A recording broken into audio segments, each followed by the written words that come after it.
สบายดีทุกคนสำหรับคลิปนี้บ่าวเพชรก็มีเรื่องเล่าร้อนๆเรื่องเล่าแปลกๆที่มาเล่าสู่พี่น้อง FC ฟังเนาะเป็นเรื่องเล่าของในคู่ท่านหนึ่งเนาะซึ่งว่าในคู่นี่ก็เป็นในคู่ชนเผ่าลาวสูงเนาะชนเผ่าลาวมุงว่าซั่นซะชนเผ่ามุงที่เราเลยเป็นนอนป่าแล้วไปหลงป่าเข้าไปในหมู่บ้านหลางหมู่บ้านห่างของคนตายเนาะซึ่งว่าหมู่บ้านนี้ประวัตินี่บ่ธรรมดาเลยพี่น้องสำหรับผู้ใดที่รับชมรับฟังคลิปนี้ก็โปรดใช้วิจารณญาณในการรับชมรับฟังเด้อพี่น้องคิดซะว่าเพชรนี่มาเล่านิทานก่อนนอนก่อมนอนก็เป็นได้เนาะไปรับชมรับฟังคลิปนี้นำกันเลยพี่น้องซึ่งว่าย้อนเวลากลับไปเมื่อปี 2004 เนาะในครูคำพูดนี่สิอายุบาง18 19 ปีเนาะเพิ่งมาเรียนจบม.6 แล้วบ่อยากไปเรียนต่อก็เลยว่าไปเป็นครูอาสาอยู่หมู่บ้านผาขอดเนาะเป็นหมู่บ้านของชนเผ่าลาวมุงชนเผ่ามุงว่าซั่นซะในหมู่บ้านนั้นคนที่ฟังภาษาลาวออกนี่มีเพียง 5% 95% นี่ฟังภาษาลาวบ่ออกเลยก็คือเว้าแต่ภาษาลาวมุงเนาะแต่งโตแต่งหยังก็เป็นวัฒนธรรมของเขาลาวมุงเนาะมัดกระจงผูกกระตองตองแต่งหยังดอกตามประเพณีของเขาซึ่งเราเลยไปอยู่หั่น เราก็เลยไปสอนภาษาลาวเนาะสอนให้คนเฒ่าคนแก่เว้าไล่สอนให้เด็กน้อยเล็กๆเด็กน้อยมื้อนี้ตกมามื้อนึงเป็นมื้อวันเสาร์เนาะซึ่งว่าเราบ่ได้ไปสอนก็เลยมีผู้เฒ่าในหมู่บ้านนั่นเนาะซึ่งว่าอายุเราหลายแล้วตอนนั้นบาง60 ปี50กว่าปี60 ปีเนาะเป็นคนเฒ่าคนแก่ในหมู่บ้านเราหม่งเนาะชนเผ่าเราหม่งเราถึงในส่วนในคู่นี้ไปนอนป่าเนาะไปนอนป่านำเราบ่จักคืนนึงจังซี่นะถึงว่าป่าแถวนั้นมันสิเป็นผู้เป็นผาเป็นลงเนาะป่าเขียวกะจีแบบป่าเป็นตาย้านนะแถวนั้นเราก็ตอบบ่ไปแล้วก็ว่าเราก็ไปอยู่พุ่นใหม่ๆแล้วเราก็บ่มีหมู่มีพวกซึ่งว่ามีผู้ใหญ่มาสวนจังซั่นเราก็เป็นคนแบบว่าอยากออกไปท้าทายป่าอยากออกไปนอนป่านอนหยังแหน่อยากรู้จักคนจังซั่นจังซี่นะเราก็เลยไปในมื้อนั้นเราได้ออกเดินทางตั้งแต่9 โมงเช้าเนาะซึ่งว่าใช้เวลาเดินทางนี่6 ชั่วโมงพี่น้องจังสิไปฮอดป่านะถึงป่าเราสิไปก็คืออยู่ภูสูงสุดพุ่นน่ะไปฮอดนั้นประมาณบ่ายสามกว่าๆเนาะไปฮอดตีนภูว่าซั่นซะขึ้นเทิงภูหาบ่อนแบบหาบ่อนหาอยู่หากินนั่นล่ะก็เลยตัดต้นไม้ตัดจังเนาะมาเฮ็ดกระตูไปหน่อยวางเครื่องวางของเพื่อว่าสิเฮ็ดกับข้าวเฮ็ดกินแน่นอนอยู่น่ะก็กับพ่อเฒ่านั่น2 คนเนาะกับพ่อตู่ว่ายังไงแล้วพอวางเครื่องวางของแล้วปุ๊บพ่อตู่นั่นเราก็เป็นนายพรานเก่าเนาะเป็นคนแบบขายมีของมีวิชาอาคมคนเฒ่าคนแก่ในหมู่บ้านนะซึ่งว่าในคู่นี่เขาป่านี่เป็นเขาป่าขังทำอีทของชีวิตเราเลยซึ่งว่าบ่เคยเขาป่าบ่เคยเขาไปนอนป่าหยังจักดีเนาะซึ่งว่าเขาป่าของเรานี่เราก็บ่มีหยังหรอกมีแต่มีดไฟฉายหมู่นี่ปืนหยังก็บ่มียิงบ่เป็นเนาะซึ่งพ่อเฒ่าพ่อตู่นี่ก็ได้สอนบอกว่าในคู่ไปยิงกระหอกกับข่อยบ่อยู่พุ่นอยู่เทิงหน้าผาประมาณนี้ล่ะอยู่ริมหน้าผามันสิเป็นต้นไม้เนาะต้นมักบีบ่คืออันต้นมักหยังหรอกคือกระหอกกระแตนกนูยังมันกินนะไปจ่อไปยิงเอามาเฮ็ดกับข้าวกินประมาณนี้ในคู่ก็เลยตอบว่าไปจังซี่ก็ในคู่น่ะก็ไล่แต่มีดยาวเล่มนึงไป ก็ไปความหมายว่าไปนำพ่อใหญ่นี่ล่ะไปนำพ่อตู่นี่ไปก็ย่างตามกลให้สมมุติว่า บอนที่พักมันนี่อยู่นี่เด้อแล้วบอนที่สิขึ้นไปยิงนี่ตรงย่างกันไปพุ่นไปถึงภูขึ้นพุ่นประมาณ30 เมตร30 เมตรเราเอิ้น30 เมตรเนาะภาษาไทยเอิ้นซึ่งว่ากระตูบ่อยู่นี่เราได้ย่างกันไปพุ่นประมาณ30 เมตรพุ่นบ่ขึ้นไปเพื่อไปจอบยิงก็ กระเลาะกระแตยังประมาณนี้ล่ะซึ่งว่าไปจอบยิงเนี่ยไปลักไปสุ่มยิงเนาะความหมายให้พ่อตู่นี่ขึ้นถึงต้นไม้ในคู่นี่อยู่ตีนต้นไม้เนาะอยู่ลุมบ่ขึ้นไป ซึ่งว่าพอตู่นี่นายผ่านนี่ก็ยิงป่างยิงกับนุกกระตกลงกระหอกกระแตยังกระตกลงมันบ่ก็ให้ในคู่นี่แลนไปเก็บเอาย่างไปเก็บมาไว้กองไว้เพื่อว่าเสียลงไปเฮ็ดเสบียงอาหารกินอยู่ข้างล่างเนาะอยู่บอนกระตูที่เฮ็ดไว้นะซึ่งว่าในคู่นี่ก็ระหว่างที่แบบล่อประตูยิงประตูยังบ่ก็ได้นั่งแบบริมกับหน้าผานะแบบว่าข้างๆหน้าผานี่มันสิเป็นถ้ำเข้าไปเป็นหูถ้ำใหญ่ๆเข้าไปใหญ่เติบล่ะ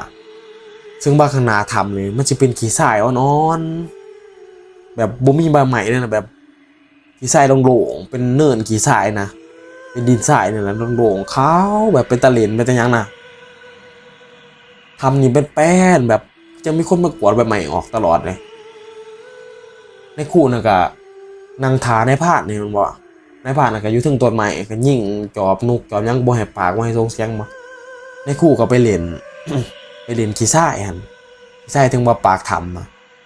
มองหน้าผาเนาะเพิ่นก็เอาขี้ทรายน่ะมากวาดเข้ามาตอมเข้ามาบ่เล่นกวาดเข้ามาเป็นจอมจังซี่เป็นจอมคือจอมปลวกนะคือโผล่น้ำแหลมลงมาสิเพิ่นหั่นก็เลยตัดไม้นิดหน่อยซ้ำที่มือเลยนะ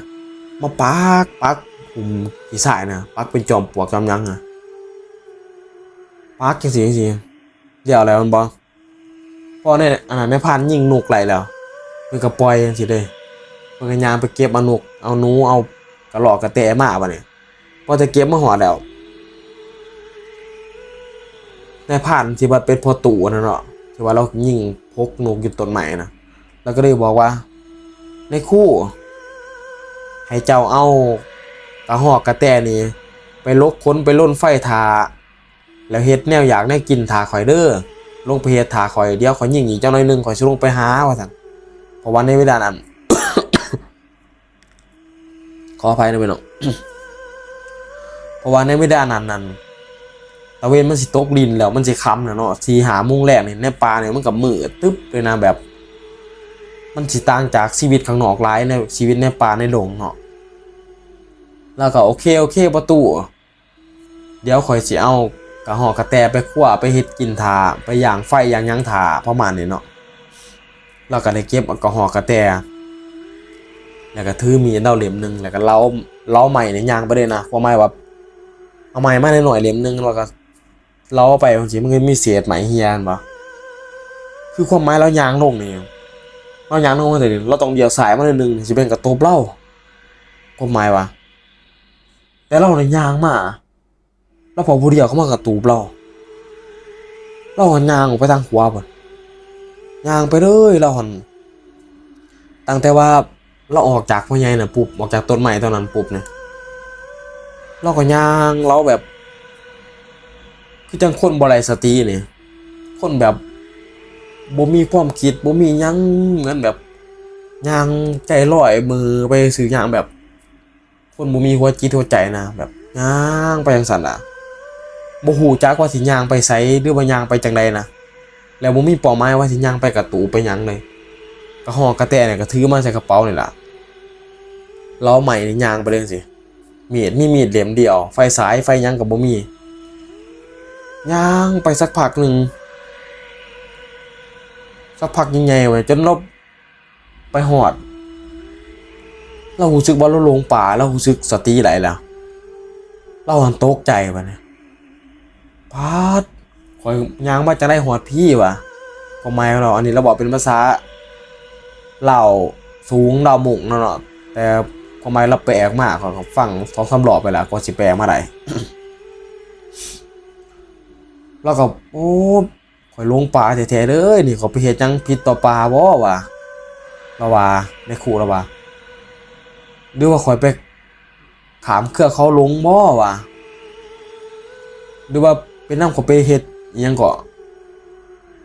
ไปเอาขี้ทรายที่เป็นกองจอมปลวกแล้วก็ปักไว้เห็นไหม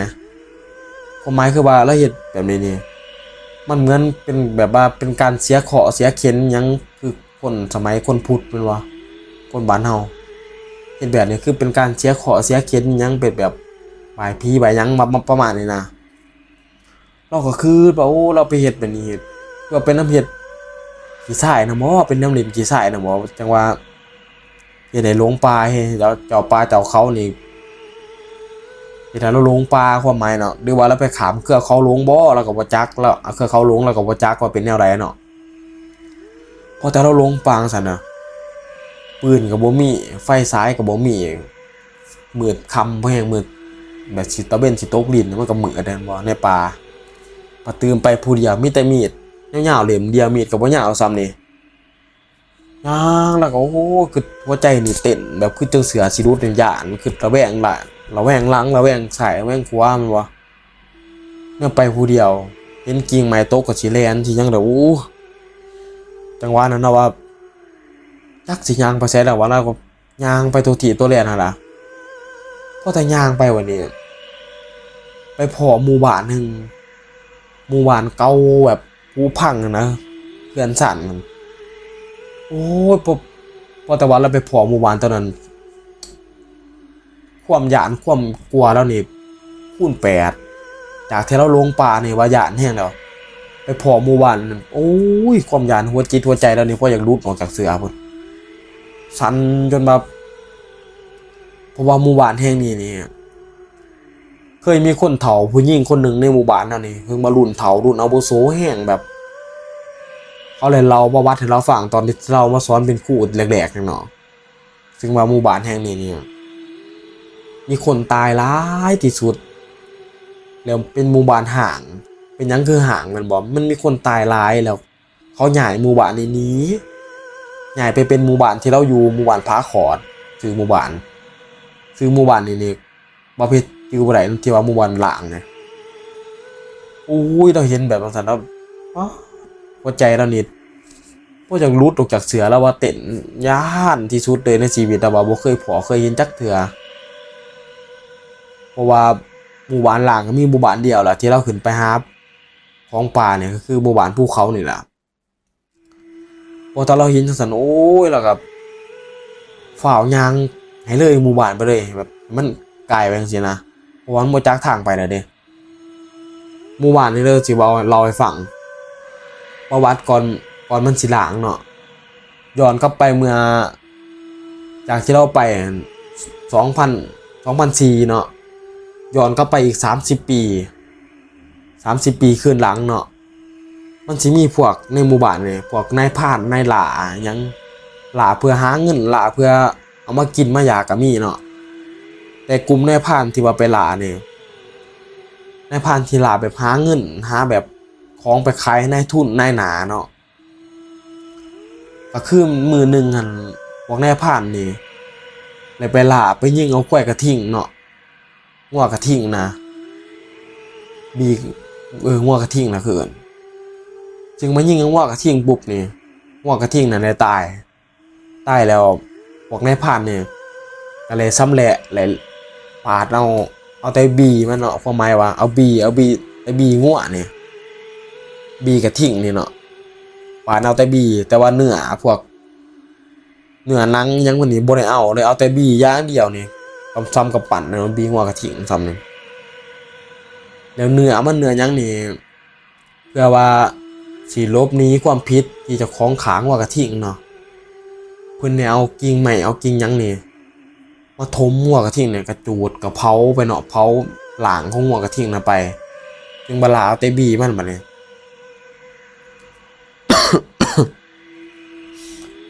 ซึ่งมาแบบนั้นแล้วมันเฮ็ดผิดกฎของป่าเนาะจึงมาเจ้าละแล้วจะบ่กินจะไปเผาถิ่มจังซั่นเผาถิ่มนี่ความหมายเพื่อลบหนีความผิดจากพวกรัฐพวกตำรวจพวกหยังเนาะก็เลยเฮ็ดให้ผีป่านี่โกรธเฮ็ดให้ผีป่านี่อยากหายแบบสิเอาชีวิตพวกคนในหมู่บ้านนี่ประมาณนี้เนาะผีป่านั่นคือโกรธมาเอาคนในหมู่บ้านนี่สิเอาเล็กน้อย เล็กหน่อยต่ำกว่า10 ปีลงมา8-9 ปี10 ปีลงมานี่เอาเบิดทุกคนเพื่อนหนึ่งมี2 คนก็ตายเบิด2 คนมีแต่เล็กหน่อยล้วนๆเลยบ่ว่าสิไข้สิหนาวสิป่วยยังกระสร้างเด็กหน่อยมันห้องไห้ซื่อๆก็ใจขาดไปซื่อก็มีเพื่อน1 2 3 คนโอ้เด็กหน่อยเอาไปเบิ่งหมอเบิ่งยามในหมู่บ้านมันบ่แบบไปเบิ่งหมอดูไปเบิ่งร่างทรงนะเขาก็ว่าเป็นน้ำผีป่าผีอันนี้มาเอาว่าซั่นเพราะว่าคนไปล่าสัตว์น่ะไปเอาแต่บีก็ทิ้งผมหมายว่าล่าแล้วจะบ่ไปกินไปหยังนี่คือไปทำลายถิ่มนั่นจังซี่ผีกับปลาโกรธอันนี้คือประวัติของหมู่บ้านน่ะ เราก็เลยย่างไปวันนี้มันก็เหมือนมันก็คำแล้วย่างเลยหมู่บ้านไปกับบ่ไกลวันนี้หรอกเราก็เลยตัดสินใจแบบว่ายกมือไหว้เจ้าทินเจ้าทานมันบ่แล้วก็บอกว่าโอ้ยลูกหลานหั่นเฮ็ดผิดไปแล้วประมาณนี้นะสำนึกผิดเด้อว่าที่เฮ็ดหยังลงไปบ่ว่าสิเป็นขามเครือเขาลงบ่หรือว่าไปเฮ็ดดินทรายจังซั่นจังซี่ตอนนี้ลูกหลานหั่นผิดแล้วลูกหลานขอโทษขออภัยยังเจ้าทานเจ้าป่าแล้วก็รู้สึกผิดเนาะแล้วก็นั่งแล้วก็นบมือนะแล้วก็บอกเป็นภาษาลาวหมุ่งแล้วน่ะแล้วก็ลูกหลานหั่นผิดไปแล้วตอนนี้สิกลับขึ้นก็กลับขึ้นบ่ถูกหรือว่าสิไปต่อก็จักสิไปทางไหนนะประมาณนี้ให้สิขอพาขอใช้อยู่บ่อนนี้ให้พวกหมู่เจ้าเบิ่งแย่งเราเด้อประมาณนี้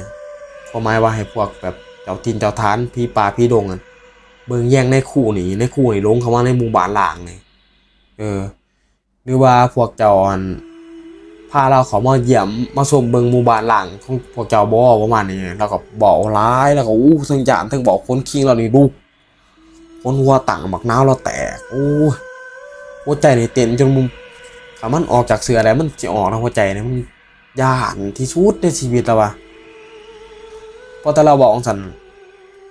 มันก็ตกแรงมาแบบ5-6 โมงแรงสิเข้าทุ่มนึงแล้วก็เลยแบบพอนุ่มมือขึ้นอย่างบาดนึงนะว่าตอนนี้หันลูกหลานหันออกไปบ่ได้แล้วคันว่า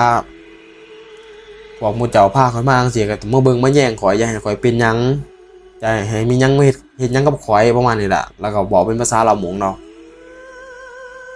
แล้วตกมื้ออื่นเช้านี่หรือบ่ฮอดมื้ออื่นเช้าให้พวกหมู่เจ้านี่ไปส่งข่อยหรือว่าจะบ่ไปส่งกับให้ไปนำคนในหมู่บ้านมาหาข่อยมาเบิ่งข่อยมาเอาข่อยออกไปประมาณหรือว่าให้ไปนำผู้นั้นพอตู่ผู้นั้นน่ะที่มากับข่อยมาหาข่อยมาเอาข่อยออกไปประมาณนี้พอแต่เราบอกของสันแล้วเราก็เพ้อนอนไปเราก็นอนรับง่ายคือจังแบบมียังมากล่อมมันยังลิ้นหล่นมันลายให้เรารับนะตอนนั้นที่เรานอนประมาณทุ่มหนึ่งเนาะประมาณ7 โมงแดง8 โมงแดงพอแต่เรานอนรับไปมื้อนั้นรับเหนื่อยไปดิมีคนนี่มาหาเราหลายแบบนับจนบ่ได้นะแบบคุมโตแล้วเนี่ยนะมายืนแบบมายืนจ้องคือจังบ่เคยเห็นคนเข้ามาจากเทื่อนี่แต่ว่าใบหน้าของคนน่ะบ่เห็นแต่แบบเป็นหูพางเป็นแบบใบหน้าเป็นล่างๆนะโอ้ยความฝันน่ะเป็นตาย้านแฮงแต่เรารับไปกับฝันเปิบโดดพอแต่เราฝันจังซี่แบบโอ้ยเห็นเราสูเมื่อสะลุงขึ้นมาเราย้านแบบสิห้องสิหายก็บ่ได้อยู่ในอยู่ป่าผู้เดียวมีแต่มีดเล่มเดียวไฟฉายก็บ่มีโอ้ยหูเมื่อกันมาบางสิว่าตี 1หรือตี 2ตี 1นี่ล่ะตี 1กว่าเกือบเข้าตี 2ร้อนได้ยินเสียงหันห้องว่าจะถึงผู้พุ่นน่ะ ขออภัยด้วยเนาะเสียงหันห้องว่าจะถึงผู้พุ่นห้องบ่ได้ห้องซื้อเราได้ห้องโคก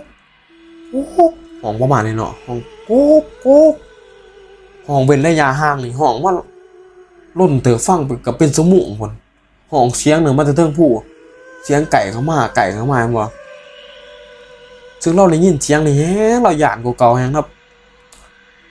ย่านกระวนกระวายแบบบ่เป็นตาอยู่นะเราแบบตั้งแต่ว่าลงป่ามาพอกับความฝันนี่แฮง โอ้หยานจนแบบบ่มีสิหยานนั้นในชีวิตเราวะบ่เคยพอเคยเจอจักเทื่อซึ่งว่าฟังเสียงแบบนี้นี่มันก็มีคำผู้เฒ่าโบราณเขาว่าคันไปนอนป่าหรือว่าไปอยู่ป่านี่คันได้ยินเสียงแบบว่าเสียงเอิ่นชื่อหรือว่าเสียงห้องเสียงหยังอย่าไปค้านตอบเด็ดขาดมันจะเป็นเสียงแบบเสียงผีสางนางไหมในป่าเสียงแบบเจ้าป่าเจ้าเขานะคันเอาไปค้านตอบปุ๊บนี่เขาสิเอิ่นเอาควันเข้าไปแล้วเขาสิขาดสติไปน้ำเขาเลยนะความหมายว่าสิตายสิตุยไปน้ำเขาเลยประมาณนี้นอนเองหยานแล้วก็ฟังนอนโคตรอยู่แล้วก็หยานเนาะ แล้วก็บกล้าค้านเนี่ยแต่ว่าเสียงนั้นเขามาไกลๆไกลๆเลยห้องแบบโก๊กโก๊กแบบประมาณนี้เนาะมันเขามาเลยหมู่บ้านหลังที่เราย่างมาเราจำทางไหนเนาะ เห็นเป็นแสงไฟแบบอู้เห็นแสงไฟเราหยานคักกูเก่าวันเนี่ยเห็นแสงไฟแล้วก็หยานแหงแบบพอแต่แสงไฟเขามาไกลๆไกลเอื่นแบบบันนี้บันนี้ยินเสียงแบบโก๊กโก๊กแล้วมันนี่ไอ้คู่เอ้ยประมาณนี้เนาะเอื่นไอ้คู่เอ้ยเอื่นซื้อแล้วอะไรวันนี้แล้วก็บอกขาค้านตอบแล้วก็หลีแล้วก็แอบในต้นไม้บ่หลีเพราะหมายว่าหยานมันเป็นคนหยานเป็นผีด้วยว่าหยานเป็นยังก็แล้วแต่เนาะแล้วก็หลีพอเห็นมาไกลๆแล้วมั่นใจแล้วว่าเป็นพอตู่นะที่มาตามเรานะแล้วก็จังออกมาแล้วก็โอ้ยหายห่องหายคนนั้นเล่านะปอดพอตู่นั้นมันว่าแมนอีดีบ่แมนพอตู่อีดีบ่จนสั่นเหมือนความรักดีใจแล้วเลยอันนี้หลังจากที่นั้นแล้วก็ออกไปเลย พอตู่เขาพากลับไปที่พักเราเลยพอไปหอที่พักแล้วเราก็เลยถามว่าพอตู่เราคือนำข่อยพ่อเฮ็ดจังไดจะคือหาข่อยพ่อประมาณนี้ล่ะพอตู่ก็เลยบอกว่าหลังจากที่ว่าเราเลยยิงกระหอบลงมาเลยอันว่าวัง6 โมง7 โมงนี่แหละแล้วว่าเราลงมาปุ๊บมาหอดที่พักเลยบ่เห็นในคู่โอ้เราหันตกใจเราหันเพิ่งหยานเพิ่งยังเนาะเราหยานในคู่เป็นยังวะทำไมว่าในคู่ขอปลาเธอแหลกน้ำเราเป็นคนพามาพอมันเราก็ยางลงไปเลยน้ำในคู่เลยยางน้ำในคู่จนเมื่อยหมดแล้วยางจนหอด9 โมงคืนก็คือ3 ทุ่มเนาะเราก็ยางกบขึ้นมาคืนยางกลับขึ้นมากระตูมในคืนอย่างไม่ในคู่กลับมาเลยนะบ่เห็นนั่นก็สิไปนำใช่แล้วบัดนี้เราก็มาเฮ็ดเรากินเขาวก็บ่ลงนอนเป็นห่วงไปยังในคู่นั่นน่ะแล้วก็ย่านึงแล้วก็สั่นโน้ในคู่ก็หายบัดนี้แล้วก็แล้วมานอนก็นอนบ่หลับหรอกนอนได้จักจีบนึงประมาณเที่ยงคืน12 โมงกลางคืนแล้วก็นำอีกนำทีนี้เราบ่ได้ย่างไปทางเก่าเราย่างออกไปขวาย่างไปนี่น่ะ ย่างจากที่กระตูบที่เราอยู่นี่2 ชั่วโมงยังไปเห็นนายคู่อยู่บนจึงมาผ่านหมู่บ้านหลางไปจึงมาก่อนเราสิเห็นนี่เราเห็นหอยที่ว่านายคู่นี่ฟันกิ่งใหม่นี่ฟันแบบซอยกิ่งใหม่นี่ไปมันสิเฮียนึกทางเป็นบางๆไปเราย่างนำไปพอหมู่บ้านหลางแล้วก็ตกใจเราก็เลยย่างนำจะไปพรในคู่หันอยู่หันล่ะโอ้ก็เลยอุ่นใจขึ้นมาว่าดีใจยังไงนั่นแหละแล้วก็เลยเอาในคู่กลับมาคืนมาพี่จนในคู่เนี่ยนอนรอบเนี่ยก็คือบ่ฟันยังแล้ววันนี้ตื่นสองมาแล้วก็พากันมื้อโอ้หลังจากนั้นแล้วก็บ่กล้าเข้าป่าอีกเป็นปีแล้วว่ะ เรื่องราวของในคู่เนี่ยก็มีเพียงส่ำนี้เด้อพี่น้องแต่ว่าปัจจุบันนี่หั่นที่ว่าพ่อตู่ที่ว่าพาไปลงป่าเราได้เสียชีวิตไปหลายปีแล้วเด้อยังแต่ในคู่เนาะในคู่คำพูดนี่แต่ว่าอายุเราก็40 กว่าแล้วเกือบ50แล้วซึ่งว่าขอบคุณ FC เด้อที่รับชมรับฟังจนมาจบพอดคลิปนี้คันว่ารับชมรับฟังเป็นแนวใดก็คอมเมนต์บอกว่าเพจเด้อครับขอบคุณครับ